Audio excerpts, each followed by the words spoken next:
I think the greatest deception of this generation is the fact that y'all still think this is about black versus white, and it's not about light versus darkness. Y'all still think this is about race and not spirituality. It has always been about light versus darkness, holiness versus wickedness, people who are walking in good versus those walking in evil. There is a great line, and God is really drawing a line saying, choose this day who you will serve. Are you going to be on the side where you serving God, or are you going to be on the side where you serving the devil? There's this story about this fence. There's a guy who's at the middle of this fence, and on one side of the fence there is the enemy, on the other side of the fence there is God. And the enemy is telling him, hey, if you come over to my side, I can promise you wealth, I can promise you fame, I can promise you everything that you ever desired. And then God is saying, no, if you come to this side, I could offer you eternity, I could offer you peace, joy, wisdom, I can offer you so much more.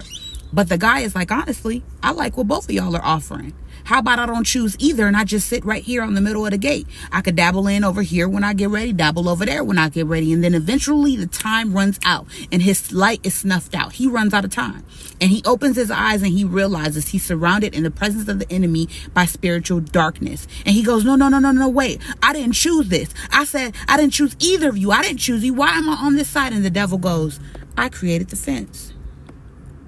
So I'm saying all this to say, choose this day who you're going to serve, because you cannot afford to be indecisive.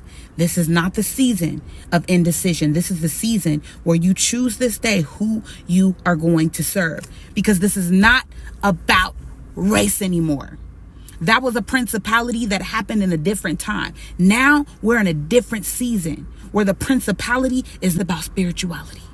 It's about good versus evil. And you know, everything is out in the open, both wickedness and goodness, wide out in the open. There is a revival, okay? A revival taking place of God's people. But there's also an exposure of wickedness like we have never seen it before. It's right in our faces. It's so blatant. It's so audacious that you gotta know that there's a great divide in the earth today. And if you are on the wrong side, you are going to be mad. So to my brothers and sisters in Christ, if you are hearing this, choose this day who you gonna serve. You cannot afford to be indecisive, to be dibbling and dabbling in every little bit of everything. No. God is saying, do away with your idols, do away with your sin, and choose this day who you gonna serve, because you cannot afford to sit on the fence.